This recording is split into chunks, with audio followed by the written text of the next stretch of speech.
is unbelievable. Did you guys see this story? He's accused of, well, I don't know, like when you're talking about massages, for goodness sakes, I was like, wait, what is he accused of? It was misappropriating funds, and he resigned from the World Economic Forum. You know, they have the big shindig in Switzerland, Davos, Switzerland every year, where they like set the whole agenda, and they were really, really into climate change, etc. We have to give developing nations a pass. Well, Klaus Schwab is now being accused of some kind of sketchy stuff. Now, in fairness to Klaus, these are apparently anonymous accusations. There was an anonymous sort of whistleblower account that was sent to the WEF suggesting that he did some funny stuff with the books, shall we say, and was running this as like a personal piggy bank. But like I said, when you get to massages, man, oh man, like, so this letter, again, it's anonymous, but they're investigating it, and he resigned as a result of it, is alleging that Klaus Schwab asked junior employees to withdraw thousands of dollars from ATMs on his behalf. Well, that's weird, right? Like, who's running around? You know, they're all upset about Kristi Noem and her $3,000 that she had in her handbag that got stolen, which totally another story that we should cover. I'm wondering about that one, because how the heck do you have your whole security team there, and you're out in a social environment, and the whole like detail for the security, the Secret Service is around you, and somehow somebody makes off with your purse? It's a little weird, just saying. So they're all worked up about her $3,000 that she was apparently giving out to her family for Easter presents.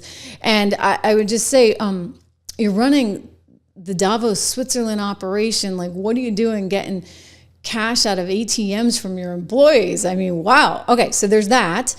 And then allegedly he used forum funds to pay for private in-room massages at hotels. It's also alleged his wife, Hilda, a former forum employee, scheduled token forum-funded meetings in order to justify luxury holiday travel at the organization's expense. So yeah, he's in a little bit of trouble right now. The letter was sent anonymously last week to the forum's board and raised concerns about the forum's governance and workplace culture, including allegations that the Schwab family mixed their personal affairs, alleged massages with the forum's resources without the proper oversight, according to the letter and according to people that are familiar with the matter. So this was reported as an exclusive in the Wall Street Journal, and now Klaus is under investigation, even though he left, because what was he doing with all that cash and all those massages, right? This is probably not going to end well. I'm just saying. For Klaus. But here's another thing. You know, we've just been talking about China and how China has to put its big boy pants on, and China has to like step up and become a developed country now because it's the second largest economy in the world. But you know, we don't really like the way China does business. That's very clear, right? That's partly why we're dealing with these trade negotiations right now. We don't like the way they do business. This is a communist nation that runs some kind of capitalist enterprise. That is not a formula that we want to replicate on any kind of global scale, but don't tell Klaus that. So when Klaus sat down with Chinese television, communist television, he sat there and like flattered them to death, saying somehow that we needed to create the China model for the rest of the world. Are you kidding me? So we have to define how the world should look like, which we want to come out of this transformation period. I respect China's achievements, which are tremendous over the last over 40 years.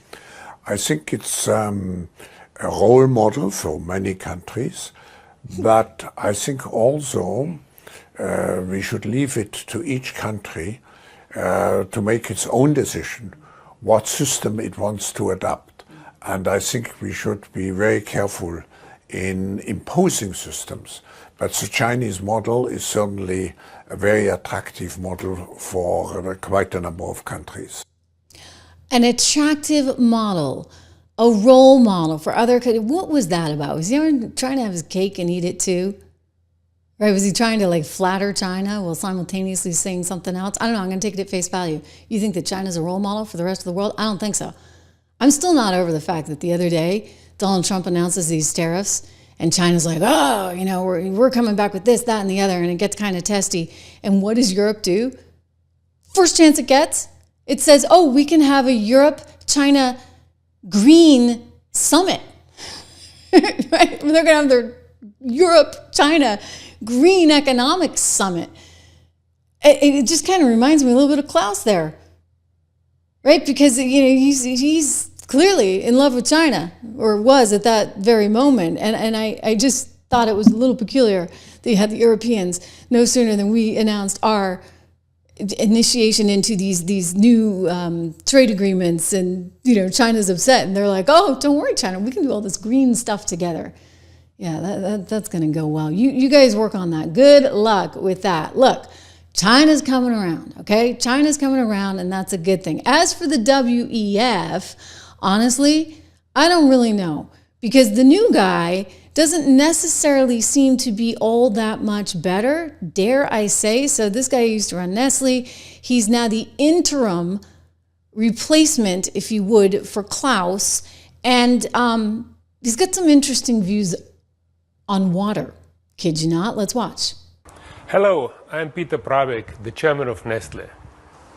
There are apparently some misconceptions about my ideas on water. Let me make it clear from the beginning. I have always supported the human right to water. Everyone should have enough clean, safe water to meet their fundamental daily needs. About 50 to 100 liters per day. But not to fill a pool or wash a car. There is a difference. We must transform the way we think about water. By 2025. Okay. Did I hear what I think I heard? You can't have a pool. You can't. Excuse me? Now, maybe I'm misinterpreting it. Maybe he just means everybody deserves a certain amount of water, and it's your business if you're going to fill a pool or wash a car. Let's listen to it again. But not to fill a pool or wash a car. Okay, again. About 50 to 100 liters per day. But not to fill a pool or wash a car. There is a difference. We must transform the way we think about water. By 2025, 1.8 billion people will be living in regions without enough water. Water scarcity is the greatest challenge we face today. And we need to start recognizing water as a precious resource.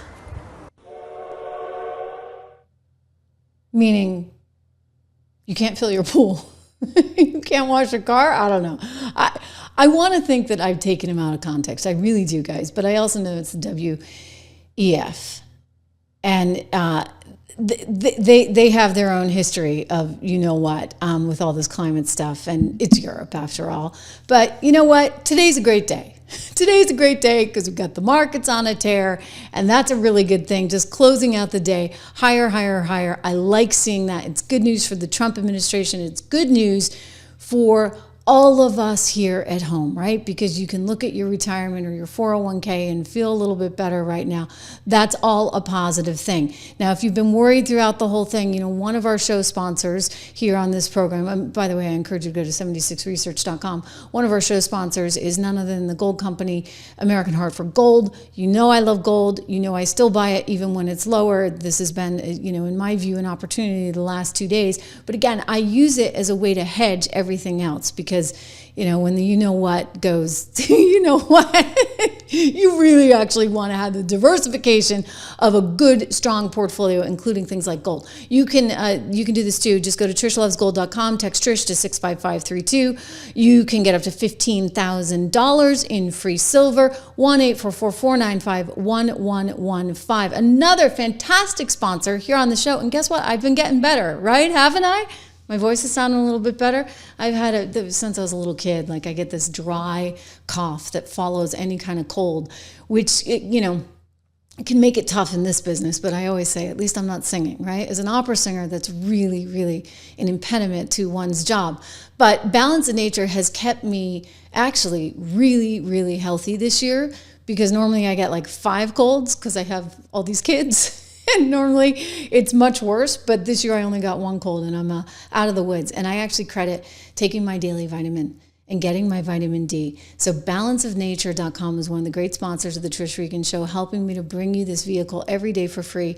If you're thinking about maybe upping your own vitamin D or just getting a daily vitamin, I highly, highly, highly recommend them. I take the fruits and veggies myself, and they have lots of other different things on their website. You can get 35% off with code word Trish. If you go to balanceofnature.com today, go to balanceofnature.com, use my name, code word Trish, read everything that people have to say, because it really, I know Leslie, I'm looking at, the chat right now and thanking her again for her generosity. Leslie has actually said that she's been taking this stuff. So there you go. There's a testimonial besides myself. Oh, my kid's music teacher who likes it as well.